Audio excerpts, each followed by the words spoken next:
So good morning everyone. Welcome to the 22nd lecture of Grid and Cloud Computing. So in this lecture, we'll continue the parallel and distributed programming paradigm, which we started we discussed in the last two classes. So we'll continue the discussion because it is the base part of this particular unit, right? So today we'll start from the HDFS, that is Hadoop Distributed File System operation, right? What kind of operation you can apply in HDFS? So you know that whenever you are dealing with a particular file, you can do two operations. One is write operation, another is read operation. In C programming also you are aware of these things, right? You can open a file. Okay, that is that is nothing but reading a file, right? You are opening a file to read, then you are making some update or you are modifying that file, and finally you write something into the file and save it, right?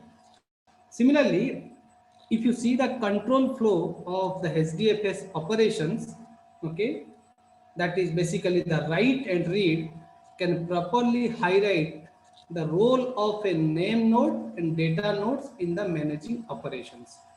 So you know that there is a single name node, right, which control a set of data nodes, right? Our objective is to receive a very big file to process in the HDFS system, or in the large data set you are receiving, and the large data set you need to process in the HDFS system. So in which you have only one name node and a set of data node, right? So the name node is going to assign the work to your data node. Okay, so that we also discussed in the map reduce. There is a master node and there is a set of slave nodes or set of worker nodes, right? So let us see how the read operation is done in Hadoop. So in order to perform a read operations, what you have to do here, a user sends a open request. C programming also you are writing open, right? F open to open a particular file. So here also a user sends an open request to whom? To the name node, because name node is nothing but the master node, right? Data node is nothing but your slave node or worker node. So user need to send a open request to the name node. Why we are sending the open request? To get the location of the file block, in which location the file is available. For that a user is making a request to the name node. So once the name node receive this request, this open request, what name node is doing? Name node returns the address. Name node return the address of a set of data node, because name node is controlling the set of data nodes. So name node return the address of a data nodes containing replica information for the requested file. So you are making a request as a user. So this request may be satisfied by a set of data node which is controlled by a name node. So the replica means the duplicate copy is available in various data nodes. Like while you are searching Google search, lot of servers are there, right? Your request may go to server number 1, another person's request go to server number 5. So what happened? The replica of the information is available in each and every server. So whenever you try to access the google.com website, it will reach to a particular server and you can access the internet. Similarly, in this case, you are requesting a particular file, okay, to the name node. Name node returns you a set of data nodes. In each and every data nodes, whatever information you are seeking, that is available, right?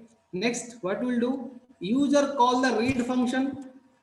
Okay, first user, what you will do? User, as a user, you have to call the read function to connect the closest data node. I will tell you in today's simulation also how this closest data node or closest data center works. So once you have identified, okay, the data nodes, out of these data nodes, we want to find the closest data node. The reason of this choosing this closest data node is the communication time to reach to that data node is less. Means the latency, the delay will be minimized. That's why we are choosing the closest data node out of a set of node, right? So this closest data node containing the first block of the file, right? After the first block is streamed, first block is done, then what you will do? From the respective data node to the user, the established connection is terminated. Once you have received the information, what you are seeking for, then you have to terminate your connection. Okay, and the process, this 5-step process is repeated for all blocks of the required file, right? If this process will continue until unless all the information whatever we requested that is received by a particular user, right? The second operation is writing a file. Okay, for reading a file, you know, open is the command, another is your open request you will make, another one is you are reading the file, read function you are using. But here, instead of read function, what you have to use? You have to use the write function. So how to make? The very first step is to write a file in HDFS system. A user sends a create request. So user is sending a create request to whom? To the name node only. Because name node is the master, right? Once your request will go to the master, master will locate a particular worker. Okay. Request to the name node to create a new file in the system namespace. First you are making the request to name node with the create request. So once you want to write a particular file, you want to create a particular file, you have to ensure that that file should not be available in your directory or in your namespace. If it is available, then that is a duplicate copy, right? Suppose the XYZ file is there in your folder, so you cannot create another folder with XYZ. Okay. So what we are making here, if the file does not exist, then what happens? Name node notifies the user and allows him to start writing data to the file. Okay, in a particular folder, name is XYZ.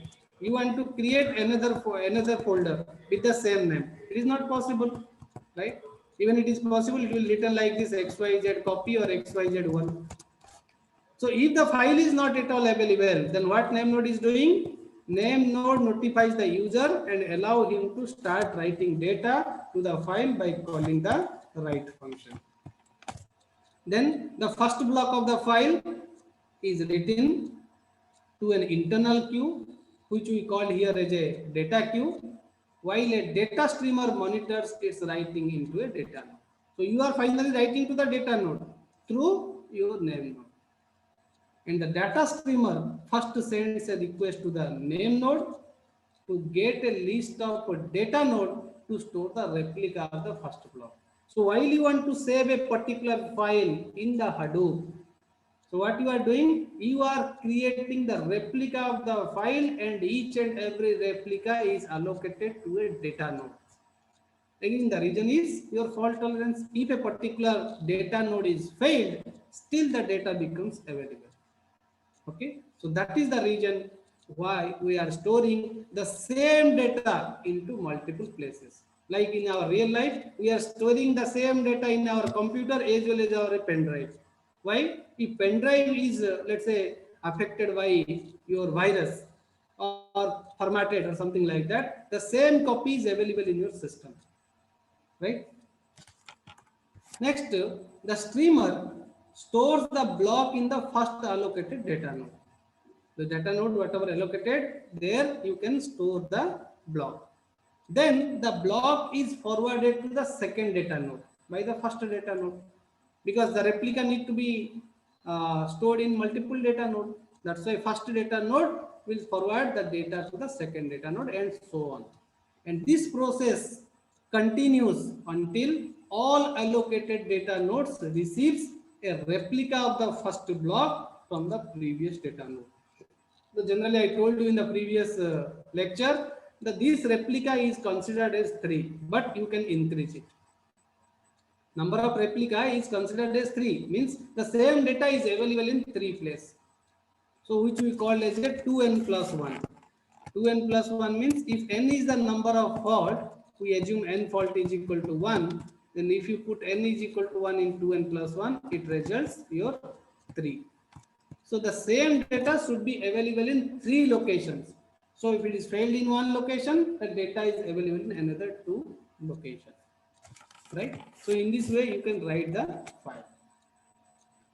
Now let us see the architecture of your Hadoop in your MapReduce in Hadoop. So you can see here in this diagram, there is 2 layers. The topmost layer, the very topmost layer is called as your MapReduce engine, right?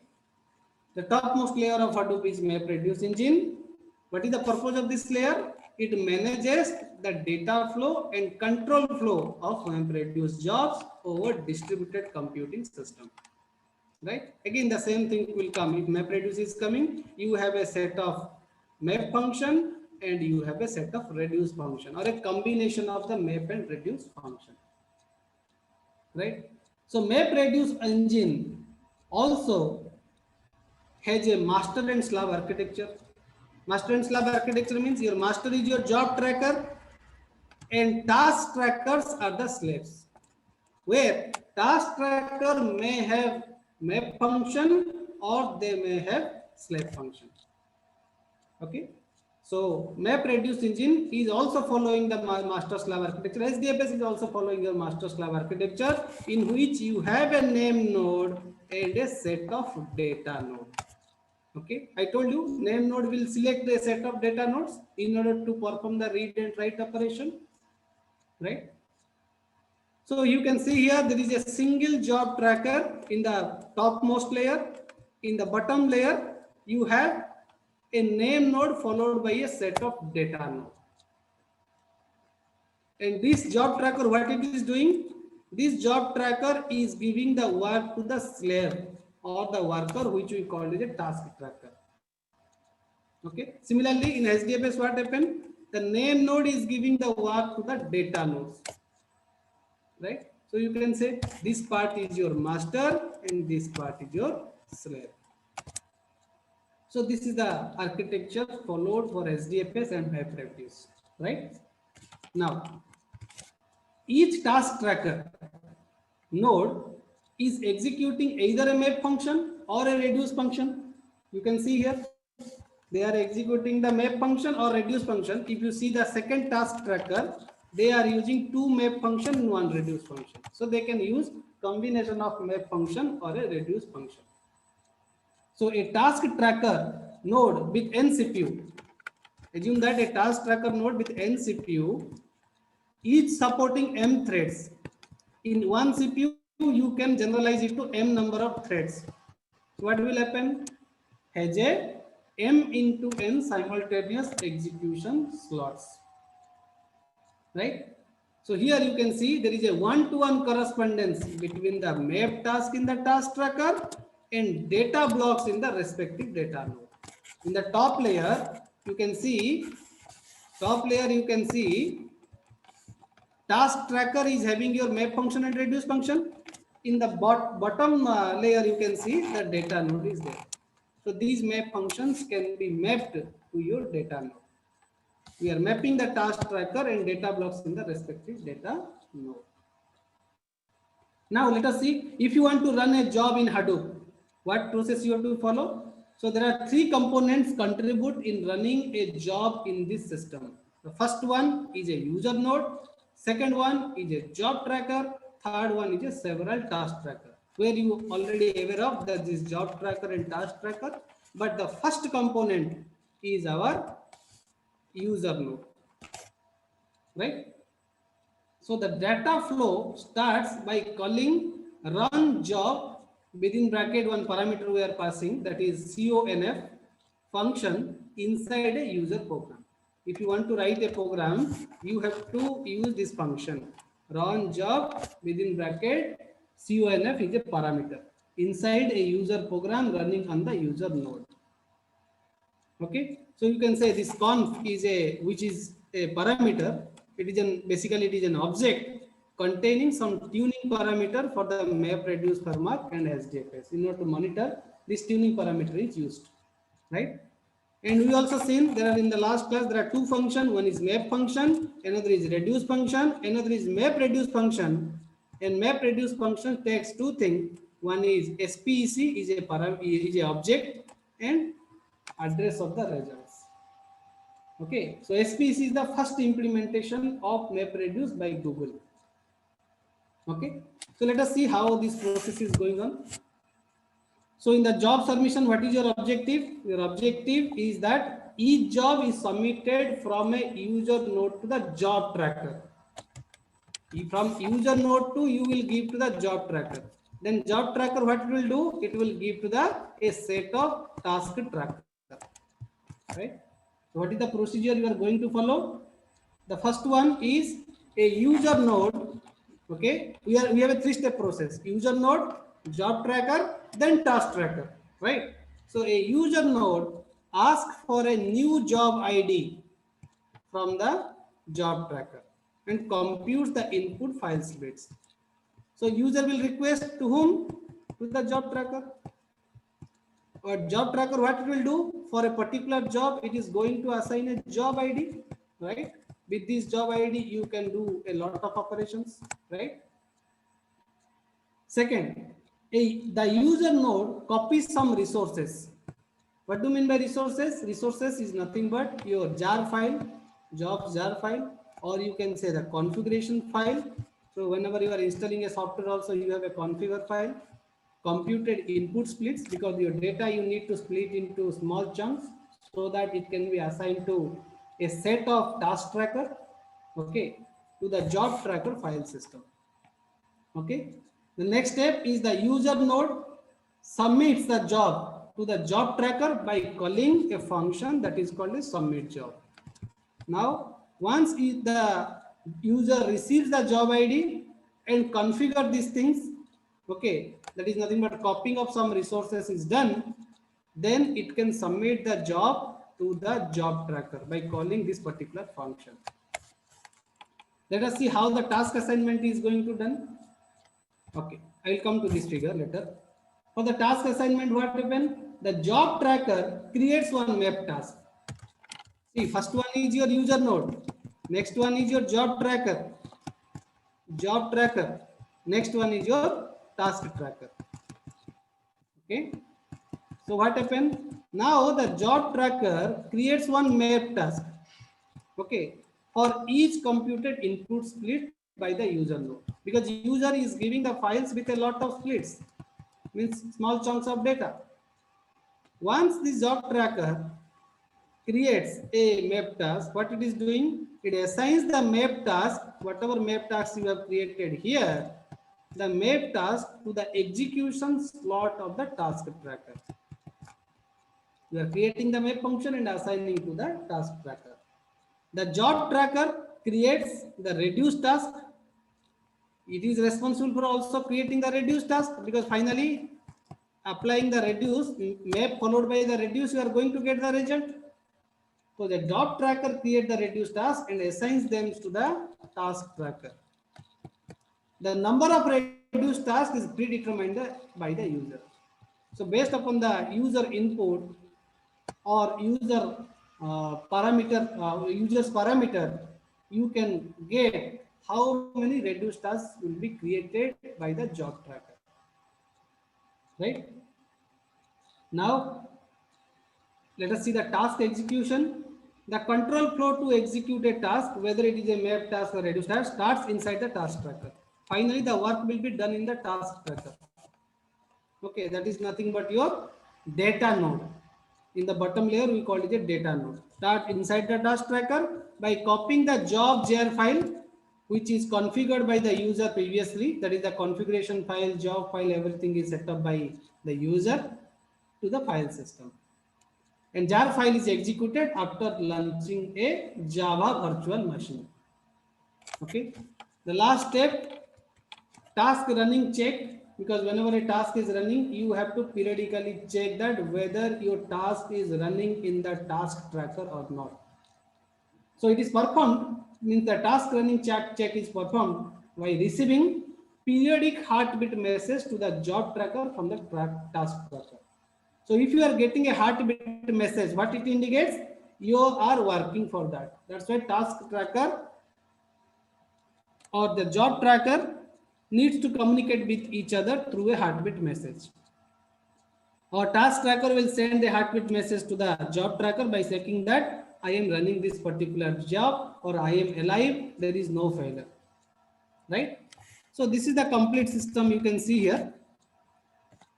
The process, whatever we discussed, first a user node is there. User node is submitting the work to the job tracker, and job tracker is called as name node in the bottom layer, right?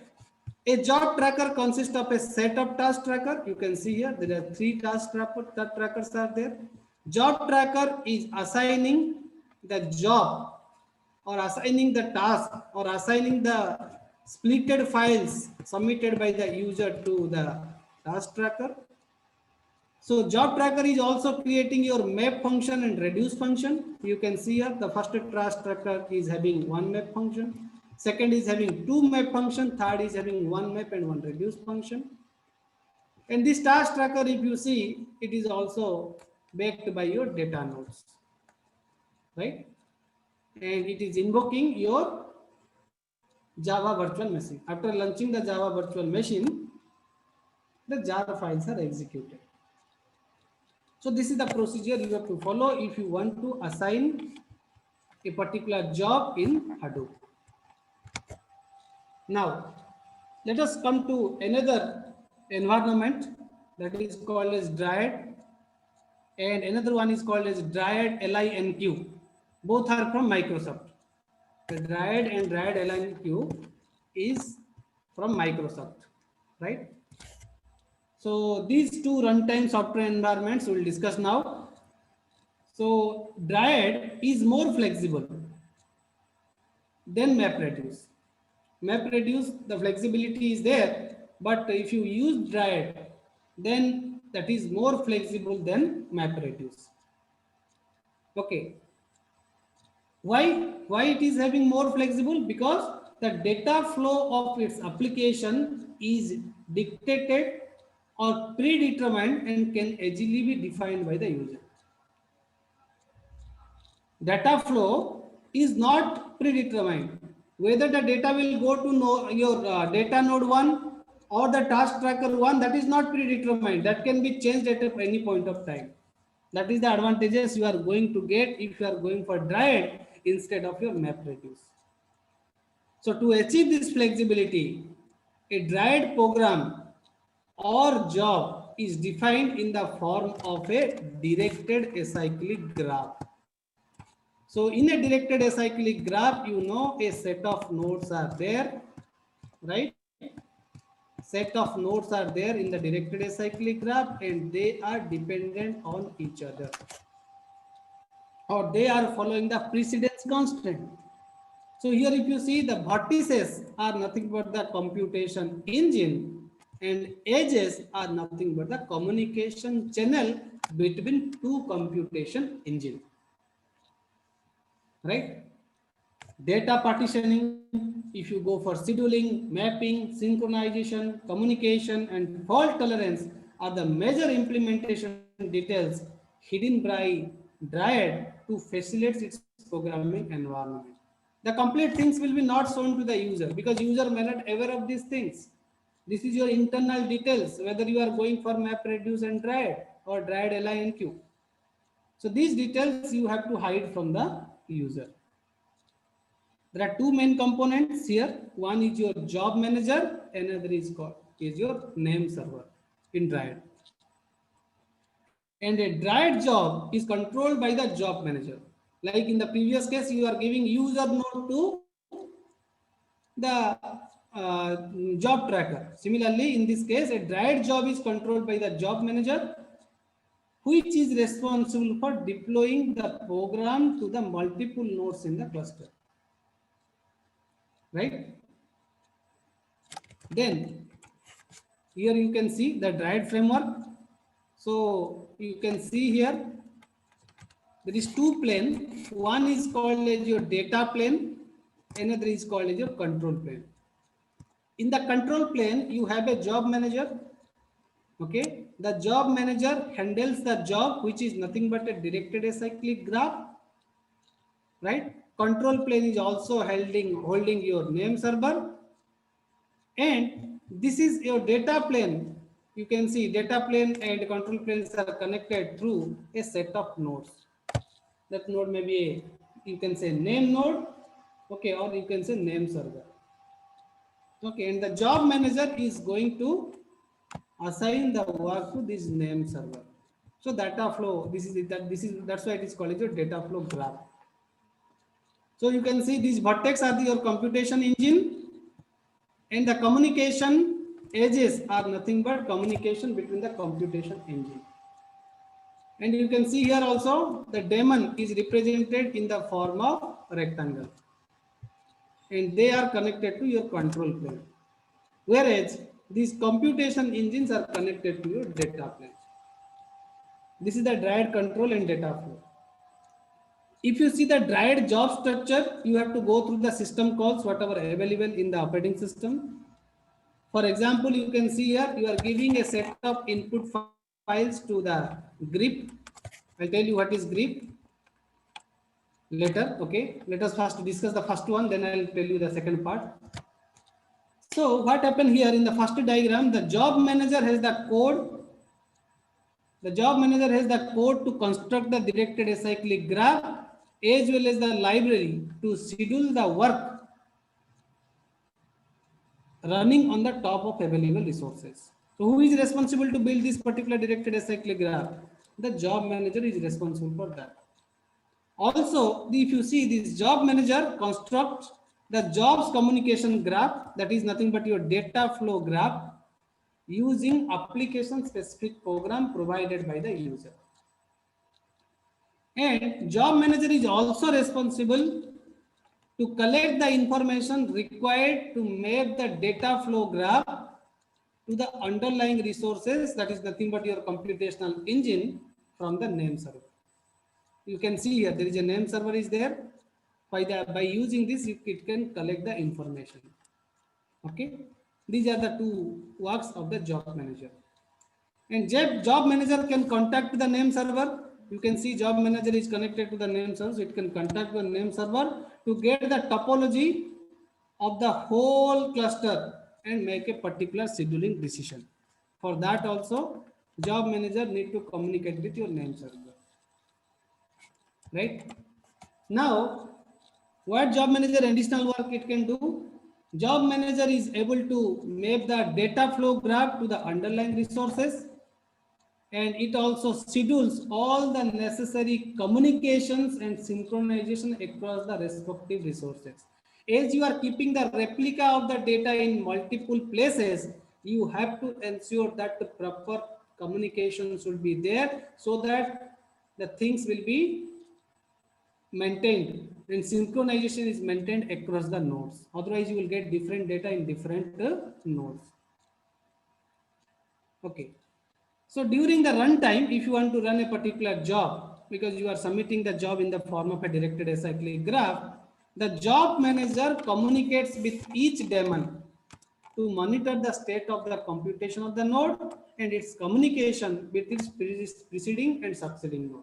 Because preceding nodes is going to provide you the some data, succeeding nodes you are going to provide some data, right? If you see a diagram like this, what it results? If you concentrate on the middle node, okay, this computation engine, it is receiving the data from the previous node and providing the data to another node,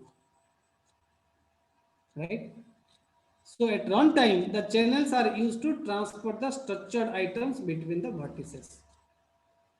And whatever figure we have discussed, that figure is nothing but execution of a dryad job can be considered a 2D distributed set of pipes. So you can see this is the concept. The entire system is nothing but a pipes. That is the dryad job structure, right? So let us see what is the meaning of these files. For once you are giving input files and you want to achieve the output file, you have to process these things. where these arrows are represent your channels. Okay, and each and everything is a processes, whether it is a grip or it is a seed, it may be a sort, it may be AWK, it may be pearl. These all are your vertices, or we call it as a processes, right? So now, why grep is used? Grep is used to filter the searches a file. It filters the searches of a file for a particular pattern of character and displays all line that contains that pattern. So while you are giving input file, what we are doing in MapReduce, we are checking the occurrences of each and every individual word. So that is the responsibility of grep. It can filter that thing. Okay.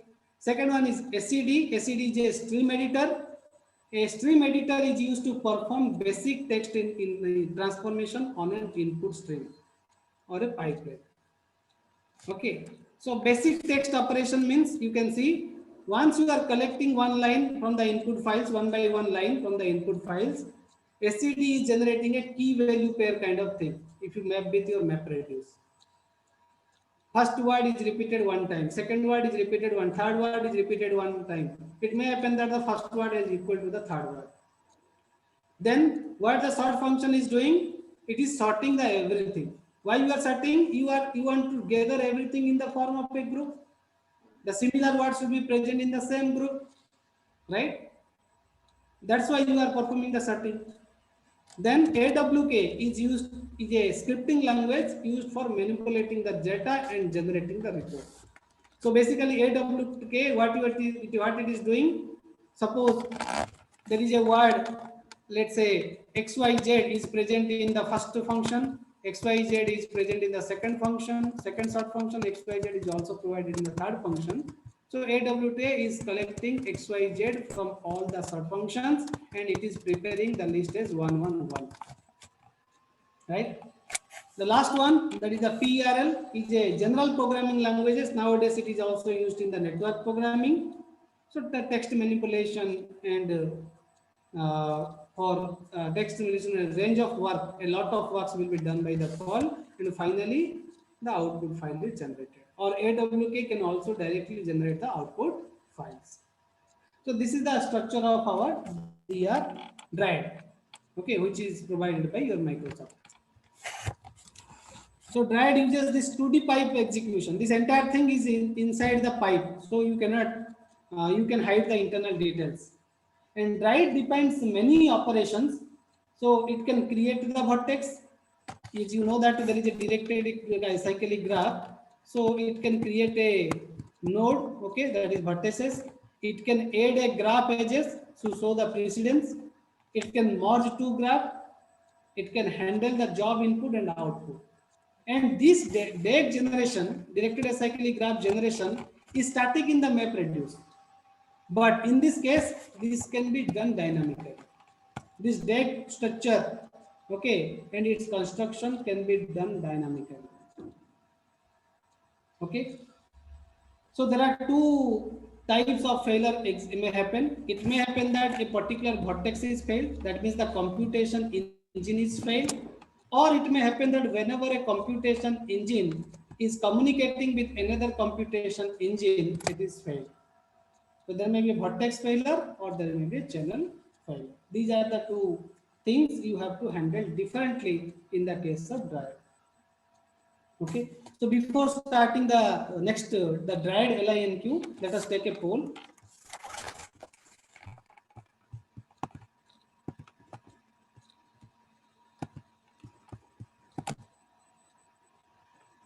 So we have 1 minute. How many name nodes and data node is there in HDFS? Name node and data node. How many name nodes are there? How many data nodes are there?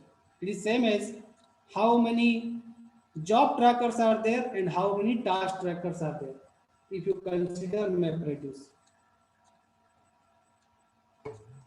you have 30 seconds.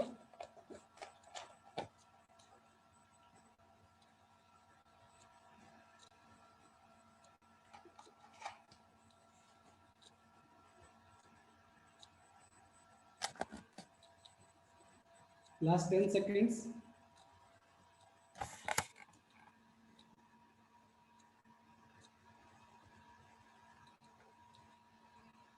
Last 2 seconds. So what is the correct answer? Can anybody say? How many name nodes you have and how many data nodes you have? You have only one name node, but you have n number of data nodes. The first answer is correct, but most people have answered the second option, that is wrong. That is, they have answered n number of name nodes are there, one data node is there. That is wrong, because you have only one name node and a set of data node. Okay. The next one is your dried LINQ, which is also provided by your Microsoft. So this dried LINQ is built on the top of Microsoft Dried Execution Framework. And the full form of LINQ is nothing but Language Integrated Query. Okay, so let us see how this process is done. So Dried is basically following a 9-step process. I am telling you in a basic way, right? You can go through the theory part.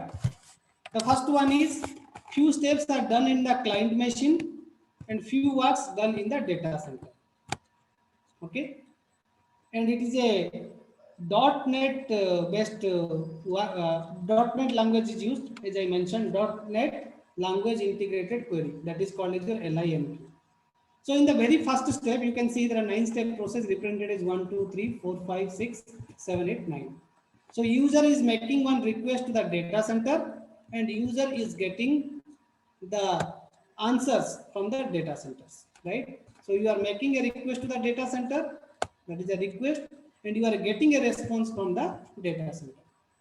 So in the first step, what happened? The .NET user application runs. This is a .NET application, user application, it is running.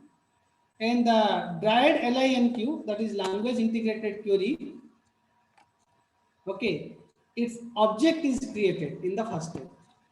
The first, we want to create the dried LINQ expression object. Okay, in the second case, what we are doing? The application calls. You can see here, we are using a LINQ expression. Just like if you remember the theory of computation, you are using some kind of regular expression. So the application calls to dried table. There is a dried table is there. You can see here there is a table is there, or here there is a dried table is there. So you want to extract something from the table. Like in SQL also, when table is maintained, you are writing the query to extract some result. Okay, so the application calls to the dried table, triggering a data parallel application, and the expression object is handled by this dried LINQ. Third phase, what you are doing, the dried LINQ compiles the whatever expression you have given into a distributed dried execution plan. Fourth step, you are invoking the dried LINQ invokes a custom dried job manager, okay, in order to execute the thing, which is used to manage and monitor the execution flow of the corresponding task. So based upon the expression, you are going to compile it and you can create the vertex code, and finally you have to go for dried execution. Okay. So in the fifth step, you can see here there is a JM. JM stands for your job manager. So job manager's responsibility is to create the job graph. Okay. And the responsibility of job manager is to schedule the vertices. Okay. Schedule the vertices to the resources that are become available in the dried LINQ. Right. The next is, you can see the sixth step. Each dried vertex which is given by your job manager executes its work or execute the vertex program, or you can say vertex specific program. So once the program is executed, or when this dried job completes its execution, it writes the data in the form of output tables. Okay. Then once you have written everything in the output table, the job manager, okay, process terminates, and the return is you have to return the result to your dryad LINQ, right? In the ninth step, what you have to do, you have to return the result to the client machine. Okay, in fact, this dryad LINQ is also there in the client machine. So in the last step, control return to your user applications. And the iterator interface over the dryad table allows the user to read its content in the .NET objects. So this process is followed in the dryad LINQ, where the main thing is that to create a table and evaluate an expression, compile that expression, execute that execution, and generate the results and return to the user application. That is the overall work of the dryad LINQ, which is a 9-step process. You can go through it. Okay, but one interesting thing is that not all the programs follows this 9-step process. Okay, somebody may use, somebody may skip, somebody may not require some kind of some steps are not applicable for a particular program. But these are the overall 9 steps followed by the dryad LINQ. Okay, now let us see one example that is nothing but a histogram written in the dryad LINQ. So this is the code you can see, which is used in the dryad programming. So this program is same as our word count problem. You know that in word count problem you are giving a sentence. Based upon that sentence, you are generating how many times each and every individual code is repeated. Sorry, individual word is repeated. So what we are doing here, we are taking overall. I am telling this code because if you go to inside this code, you may not understand. So there is a word and there is a count. Like we are writing XYZ is repeated 2 times. PQR is repeated 3 times, right?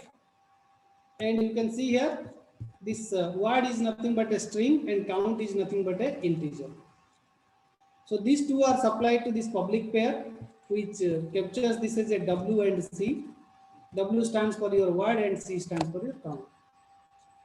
So once you get this word and count, how many words are repeated, what are the number of occurrences of each and every individual word, you can apply a set of operations in order to get these things. For this, there are a lot of functions are there, which I will tell you. One of the function is group by, another is select, another is order by descending, another is order take. So these are the functions used in the dryad LINQ. So I'll tell you what is the purpose of this function so that it is more clear, but this code is, you may not understand because you are not habituated with this framework. Okay, so what are the functions we are using here? So here the idea will be clear. You will get to know that how this word count problem can be executed on a simple text input. So you can see here what kind of operator you can apply at what position. You are given with a particular line in the word count problem. Like here I have given a line, that is a line of words of wisdom. A line of words of wisdom is given as input, okay, which is there in the table. If you select, if you write a query like SQL, you are writing select option, okay, or you are writing in SQL other operations are also writing, you are applying select operation, product operation, so many things, right? Similarly, in the table you have a line called a line of words of wisdom. If you applied select many, if you are applying select many to the table, what you are going to get? You are getting individual word, that is a line of words of wisdom. Then if you want to apply group by, what it is doing? It is making each and every individual word as a group. And if the same word is repeated twice, it is keeping them in the same group. You can see in the previous line, of is written twice and they are present in the different location. In order to make them available in the same group, we are writing group by operator. Then if you write the select operator, what it is saying? It is saying the occurrences of each and every individual word. Or in a particular word, if a word is repeated 2 times, then the occurrences will be repeated by 2. Right? Similarly, you can apply order by descending. If you write order by descending, descending means arranging them in highest number will come first and lowest number will go at the end. So you can see here, op is repeated twice. So op is present here at the first position. Then all other words are repeated once. So they are written after the off word. If I'll ask, I am not interested to go for all the words. I am interested to take only 3 words. Then there is a take with the input 3. If you write like this, then what you can get? You can see off is repeated twice, a is repeated once, line is repeated once. These are the 3 words which is having highest count value. All the words and wisdoms are having same count value, but we want to pick only 3 things. So this is the execution of the program through a set of steps that a typical diet program will involve. Is following these particular steps to do the particular work. Let us see another example. That is nothing but this example focuses on Hadoop implementation of a MapReduce in a web counter problem. Web counter program, right? So what this program is saying, the purpose of this problem, if you see, the problem says that this program targets, what it is targeting? It is saying this program counts number of times a user connect or visit a particular website using a particular operating system. In your computer, you have a Windows system or you have a Linux Ubuntu. So through Windows system, how many times you have visited google.com? Or using Linux, how many times you have visited google.com? That is the purpose of this particular program. So a single line of a typical web server log file, if you go and see this file, then what you can get? You can get 8 fields. 8 fields are there. What are the 8 fields? The first field is nothing but your IP address. You can see there is an IP address here, 176.123.143.12. And after that, there is a separator. Then there is a timestamp. Suppose you want to access a particular website, you have a timestamp at what time you are accessing and in which date you are accessing, right? Like here you can see the date is 10, month is September 2010, hour is 10:01:11. Okay, the time we are specifying in HH, MM and SS format. Sorry, this is the HH, MM and SS format. And there is a offset as for the GMT. You know, we are following Indian Standard Time, and many people are also following Greenwich Mean Time. The fourth part is your get command or get request, followed by the path of the PDF file or a text file or a image file, and the protocol, that is HTTP protocol 1.0. Then we are representing the status code. Let's say the status code is 200, which reflect the success of a particular user request. So these are the fields. These fields are there in the service log file. Next is the number of bytes you want to transfer, followed by the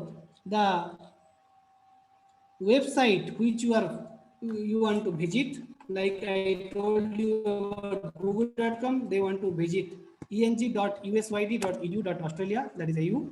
Okay, and the last one is which browser you are using, whether you are using Mozilla Firefox or you are using Internet Explorer or you are using Google Chrome, right? And operating system, you can say Windows XP operating system. So let us see the set of log files. Now the idea will be more clear. You can see here a set of log files are there. So this is the problem. You are given with a set of log files. You have to tell how many times one user has visited a particular website using a particular operating system. Let it be Windows XP or let it be Linux Ubuntu. So what we are doing here, the map function parses each line to extract the type of operating system. Let the type of operating system is Windows XP. So the key is increased to 1. If you are visiting the same website 2 times, the key is updated twice. What reduce function is doing? It is adding your number of ones for each and every unique key. So let us see the process. So you can see once you get these log files, you can get this is the operating system, Macintosh, Windows XP is the operating system, Windows 90 is the operating system, Windows XP is the operating system, and their occurrences are 1. This is done by your map function. Similarly, in the second log file, Windows XP is repeated 1 time. This operating system is 1 time, Windows 98 1 time, Macintosh is again 1 time, WinXP is 1 time. Similarly, in the third file, you have Windows XP 1 time, Macintosh 1 time, Windows 98 1 time. After that, what happened? The map function sort that thing.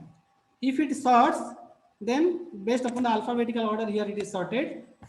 So Macintosh, then Windows XP, Windows 98, again Windows XP. Okay, no, this is not sorted in this is not sorted in alphabetical order, but they are arranging these things. Just they have colored so that you can identify that Macintosh is available in the first map function, also available in the second map function, also available in the third map function. Then what we are doing, we are applying the sorting here. Here we are applying sorting. So this Macintosh, which is repeated 4 times in 3 different files, they are collected into the same group. Similarly, Windows XP and Windows 98 is given in the second reduce function. Okay. After that, what you can do, the Macintosh is repeated 4 times. So the reduce function is collecting that. And Windows 98 is repeated 3 times. And Windows XP is repeated 5 times. That will be collected by the reduce function through a list. Finally, the results are accumulated. So the Macintosh is total count is 4. Windows 98, the total count is 3. Windows XP, the total count is 5. So this is the process we are following when you want to implement Hadoop of a MapReduce. Hadoop implementation of a MapReduce through a particular program.